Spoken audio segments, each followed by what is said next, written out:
Então, aqui, as duas figuras que já conhecemos, né? Deltan Dallagnol e Sérgio Moro. Pois não, vamos passar para compreender tudo isso que acontece no Brasil hoje. Aqui, o David, descobriram o pré-sal no Brasil. Foi um momento fundamental da Petrobras. A Petrobras passou a ter uma reserva que poucos países no mundo têm. Se eu não me engano, a terceira maior reserva em descoberta de petróleo do mundo, a partir da descoberta do pré-sal. Vamos lá. Isso chamou, evidentemente, os interesses econômicos de grandes empresas, especialmente dos Estados Unidos, que, aliás, ontem receberam lá a visita do ministro Paulo Guedes, e ele já anunciou que a Petrobras daqui a pouco não será mais nacional, não terá mais o petróleo, a não ser para extrair o óleo bruto e vender para as empresas americanas que têm interesse neste recurso do pré-sal.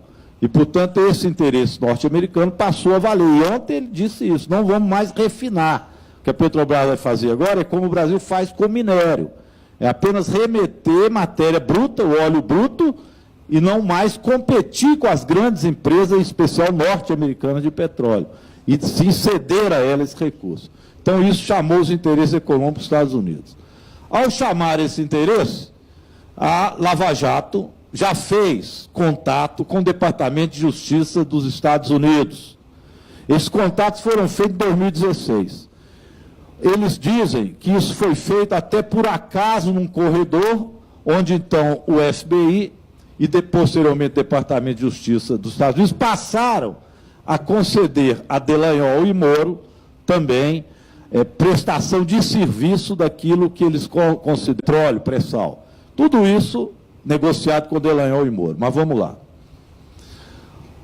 Começaram, então, uma campanha dentro da Lava Jato para desestabilizar o governo e passar a eleger um presidente da República. Não é segredo para ninguém que todos eles fizeram campanha para o Aécio Neves, que, aliás, parece um deputado fantasma, né? A gente não vê aqui na Câmara Federal, que foi depois derrotado. Derrotado o Aécio, vamos lá. Veio o golpe contra a Dilma, porque ela ganha as eleições e era preciso os interesses norte-americanos e tudo isso fazer, ligado, evidentemente, a Dallagnol, que o Brasil passasse a não ter mais soberania diante do seu petróleo. E a eleição de Dilma garantia essa soberania contrária a esse interesse norte-americano, para quem Dallagnol e Moro há muito já trabalhavam. Vamos lá. Posteriormente, vieram as delações premiadas. Pimenta falou bem, nosso líder. Não são delações qualquer, são delações premiadas. Quantos delatores que estão presos? Nenhum. Estão todos bem de vida. Fazem a delação que Dallagnol e Moro querem, e através desta delação premiada, eles vão sendo liberados e vão incriminando quem eles querem. Vamos lá. Quem que eles querem, no fundo? A prisão de Lula. Não por ser o Lula, mas por ser exatamente a resistência a esse procedimento que Dallagnol e Moro passaram a representar junto com outros. Esses outros, nós vamos ver, podemos passar posteriormente, o ministro Moro virar ministro do Bolsonaro. Não é à toa. Veja que tudo isso tem uma lógica política. Ele passou a ser ministro de Bolsonaro, ele foi o principal responsável pela prisão de Lula, ele e o Dallagnol, olharam as delações premiadas, já tinham derrubado a Dilma, tinham feito campanha para o Aécio, tinham ligações com o Departamento dos Estados Unidos, tinham interesse econômico dos Estados Unidos no pré-sal. É uma lógica, Dallagnol. Se você viesse aqui, você ia ficar boquiaberto de ver esse PowerPoint, mas vamos lá depois. Depois disso, fizeram aquele acordo que eu já falei, de 6,8 bi com a Odebrecht. Isso aqui eles passaram a falir também as empresas brasileiras, para destruir a indústria brasileira. 6,8 bilhões no fundo clandestino que ele fez de leniência contra o que o STF já tinha posto através tanto do Edson Fachin e, nessa época, ainda Teori Zavascki. Foi o primeiro acordo secreto. Mas vamos lá. Depois disso, vieram as denúncias de Tacla Duran, sempre ignoradas.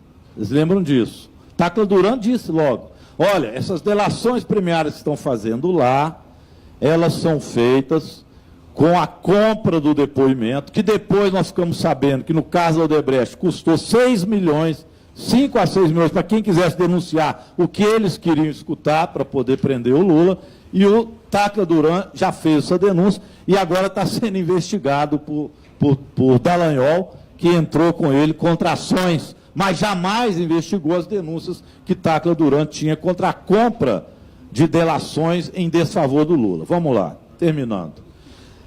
E também, evidentemente, as ligações com Rosângela Moro e o Zuccolotto, amigo dele, também eles não quiseram investigar.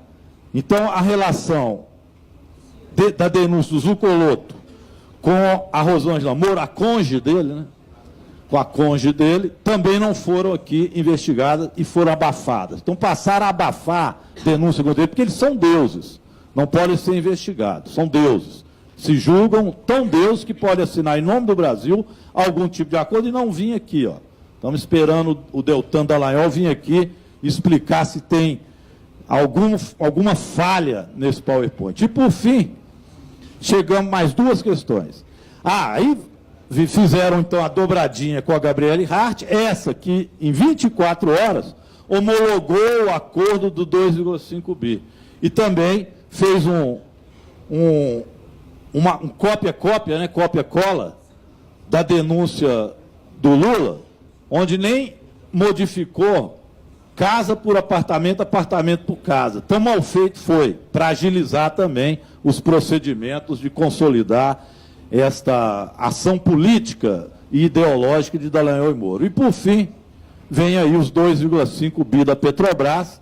Eu coloquei esse aqui no final, mas a partir dele é que nós podemos fazer esse PowerPoint. Esse 2,5 bi da Petrobras, pessoal, é, evidentemente, este fundo que todos consideram como ilegal e como imoral, e que eu concordo, e aqui termino, com o nosso líder Pimenta.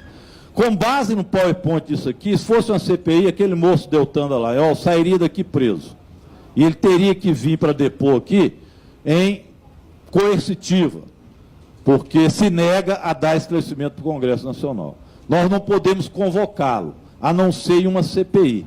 Mas acho que uma CPI se torna necessária à medida que eles começam, e os dois fazem parte disso, a atacar o sistema democrático brasileiro. A atacar com fake news, a querer fechar o STF, colocando gente na rua para fazer manifestação, julgando contra o Congresso Nacional, e, evidentemente, tudo isso aqui, a concordância do governo Bolsonaro, do próprio presidente Bolsonaro, que não é também fã da democracia e vive aí pedindo que se faça e até se comemore a ditadura. Então, pessoal, não tem nada que seja apolítico ou apartidário da relação de Dallagnol e Moro.